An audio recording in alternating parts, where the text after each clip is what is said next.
नमस्कार मित्रों, आर्य टीवी के इस आध्यात्मिक चैनल पर आपका पुनः स्वागत है। पिछले एपिसोड में हमने मनाचे श्लोक के 20वें श्लोक का विवेचन सुना। आज हम 21वें श्लोक का विवेचन सुनेंगे। तो आइए शुरू करते हैं आज का एपिसोड। आज का श्लोक इस प्रकार है। मना वासना सुख वियेर झारा, मना कामना सांडिरे द्रव्यधारा, मना यातना थोर है गर्भवासी, मना सज्जना भेट विरागवासी। मराठी भावार्थ सुनते हैं।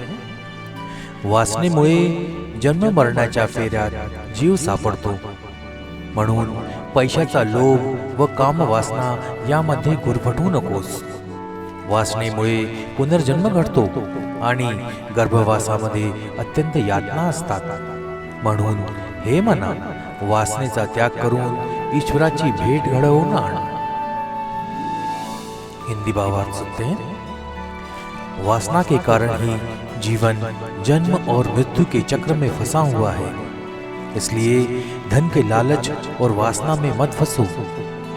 वासना पुनर्जन्म की ओर ले जाती है और गर्भावस्था में अत्यधिक पीड़ा सहनी होती है। तो हे मन, वासना त्यागो और ईश्वर सत्संग करो, ईश्वर से मिलने के लिए उपाय करो। अब विवेचन सुनते हैं। ये धारा इस शब्द का जन्म और मृत्यु के बाद और मृत्यु के बाद जन्म के निरंतर चक्र का सुझाव देता है। ये धारा अर्थात लगातार आना और जाना। मनुष्य के रूप में जन्म लेने के बाद उनसे बचने का प्रयास करना ही उसका वास्तविक कर्तव्य है। तो इस श्लोक में समर्थ जी बता रहे हैं कि जन्म और मृत्यु का चक्र, ये धारा मतलब आना जाना, इससे बचो। ये धारा मतलब अर्थात आना जाना समर्थ वासना शब्द के आत्मा से चिपकने का कारण बता रहे हैं, क्योंकि इच्छाएं ही जन्म का कारण है। जन्म घेणे लागे वासनेच्या संगे, उसकी इच्छाएं ही उसके जन्म का कारण है। अध्यात्म में एक महत्वपूर्ण सिद्धांत है। इस श्लोक में चुकवी शब्द का अर्थ देह दीपक के रूप में लिया गया है और उसी आधार पर ये धारा यानी आना जाना, चुकवी अर्थात इससे बचो की व्याख्या को इस चरण पर लागू किया जा सकता है। किसी प्रकार की वासना के कारण एक व्यक्ति कर्म करता है और उन कर्मों के संचय और प्रारब्ध का निर्माण होता है। वासना को त्यागने की शक्ति प्राप्त करने के लिए व्यक्ति को अपने स्थूल प्रभावों को छोड़ना होगा, जो संस्कारों के रूप में जीवन से जुड़े होते हैं। और इसलिए दूसरी पंक्ति में समर्थ जी मन को धन और स्त्री का मोह त्यागने का आदेश देते हैं। इसका मतलब यह नहीं कि इच्छा सिर्फ पैसे तक ही सीमित है। कभी कभी लोकेशने के रूप में भी इच्छा प्रबल और असीम हो सकती है। चूंकि वह शालीनता की सीमा से आगे नहीं बढ़ती, इसलिए अच्छे लोग भी इसके प्रलोभन से नहीं बच पाते और बचना चाहते भी नहीं। हम आमतौर पर वासना और कामना शब्दों को एक ही अर्थ वाले मानते हैं, लेकिन यहाँ इनका प्रयोग इनके बीच एक सूक्ष्म अंतर मानकर किया जाता है। और जब यही वासना आसक्ति का रूप धारण कर ले, आवेश पूर्ण हो जाए, सीमा का बोध न रहे, तो समझना चाहिए कि वासना इच्छा में बदल गई। यह भेद प्रकार का नहीं बल्कि मात्रा का है। भौतिक चीजों की इच्छाएं उतनी स्वाभाविक और आवश्यक नहीं है जितना हम आमतौर पर सोचते हैं, और इसलिए अपरिहार्य नहीं है। रामकृष्ण परमहंस जैसे अनेक महापुरुषों की जीवनियां प्रसिद्ध हैं, यह महसूस करते हुए कि कोई व्यक्ति उस चीज को छोड़ सकता है जिसके बारे में वह जोश से महसूस करता है।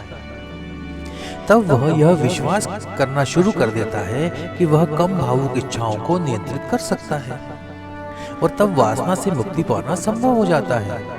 लेकिन मनुष्य, यहाँ तक कि स्वयंभू और सुसंस्कृत व्यक्ति भी कई मायनों में इस भौतिकवादी खोज में डूबा हुआ है, और ऐसे बना रहना उसे मनमोहक और मनोरंजक दोनों लगता है।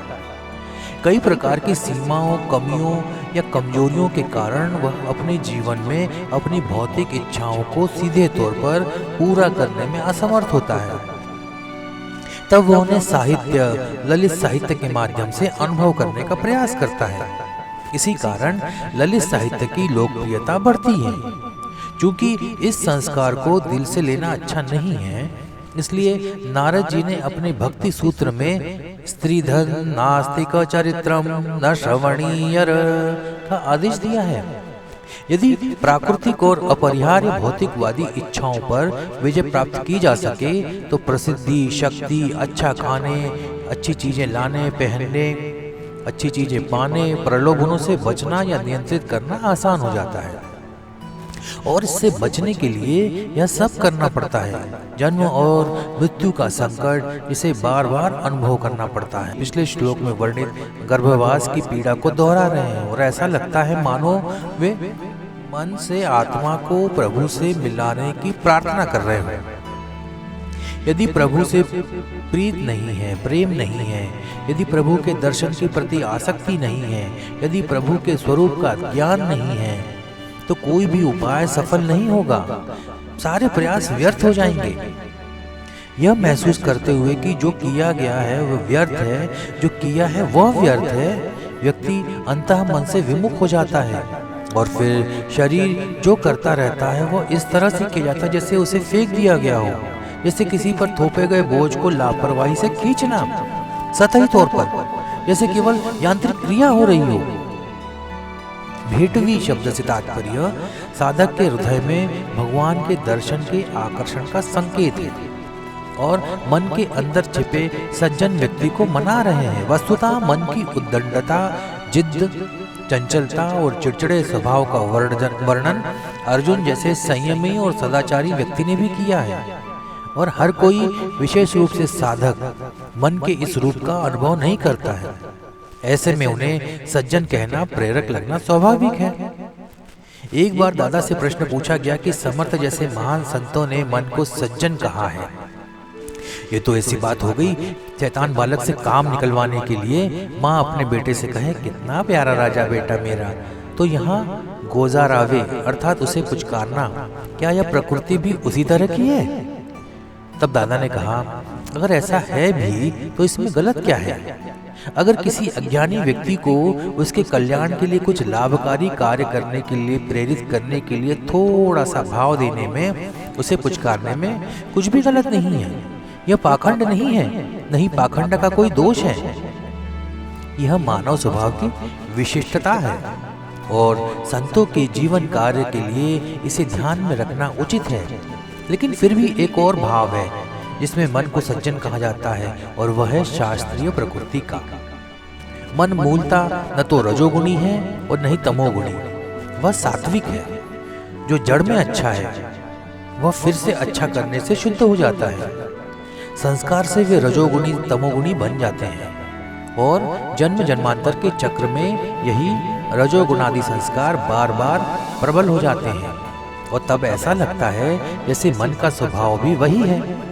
इसके लिए समर्थ मानो मन को उसके मूल स्वरूप से सज्जनता का परिचय करा रहे हैं। आयुर्वेद कहता है, सत्वम मनः रजस्तमश्च मनसो द्वैच दोषा वृदाहुतो। जन्म से पिंड से मनुष्य है, लेकिन इतना होकर भी जब कोई मनुष्य की तरह व्यवहार नहीं करता तो उसे मनुष्य की तरह रहने, मनुष्य की तरह आचरण करने को कहा जाता है। इसीलिए कहा जा रहा है कि हे मन, तुम एक सज्जन व्यक्ति हो। सात्विकता, सज्जनता ये तुम्हारे स्वभाव में है, यही तुम्हारा असली स्वभाव और मुख्य स्वभाव है। तो हे मन, तुम मुझे गुमराह मत करो, मुझे बुराई की तरफ मत ले जाओ, मुझे प्रभु के पास ले चलो, प्रभु भक्ति में लीन करो, श्री राम की भक्ति में लीन करो। कई बार बुद्धि तर्क करने की कोशिश करती है, लेकिन मन उसे सही दिशा में नहीं जाने देता। इंद्रियों का सुख उसे आकर्षक लगता है और उसे लगने लगता है कि यही सच्चा सुख है। आगे आने वाले श्लोकों में समझेंगे किस प्रकार मन को नियंत्रित किया जा सकता है और मन को कैसे नियंत्रित किया जाए। आज का विवेचन यही समाप्त होता है और मिलते हैं अगले एपिसोड में। तब तक के लिए जय जय रघुवीर समर्थ। नमस्कार।